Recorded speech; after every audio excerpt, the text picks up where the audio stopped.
Për mu sot është shumë vështirë, se para 27 viteve, kur isha vetëm 16 vjeçare, isha në dorën e armikut, po sot jam këtu për të folur për drejtësinë.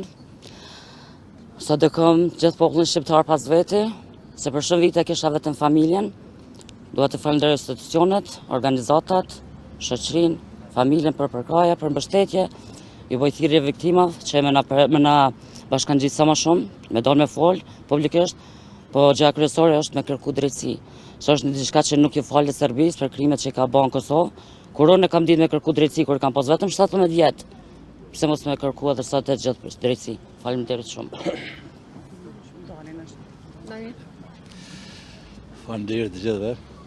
Unë së do mund një vit, kur kam dalë me fol publikisht,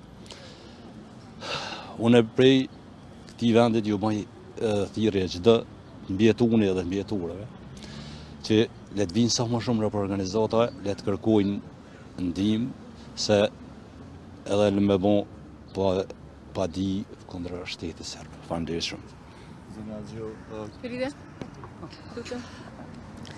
Sot kjo ditë për gjithë shoqërinë kosovare, po mbi gjitha për të mbijetuarit, për familjarët e tyre, për historinë e Kosovës, shënon memorien kolektive të Kosovës, ditë kjo e cila është e mbushur me aktivitete.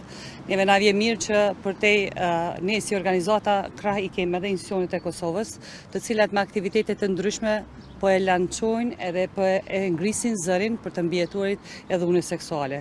Dua të them se kjo ditë koincidon me datën e Vasfije Krasniqit, në momentin kur kjo si e re jo është nënshkruar torturës masive në vendin ku i ka ndodhur krimi, dhe nga ai vend vite më parë Vasfija ka kërkuar që kjo ditë të jetë ditë institucionale, ditë memoriale për të mbijetuarit e dhunës seksuale të luftës, dhe sot ne i respektojmë, nderojmë zërin e Vasfisë, zërin e Danit, zërin e Shuretit, por edhe me mira e qindra të mbijetuar që të cilët ende nuk flasin dhe kanë frikë nga stigma dhe paragjykimi që historitë e tyre t'i ndajnë në publik.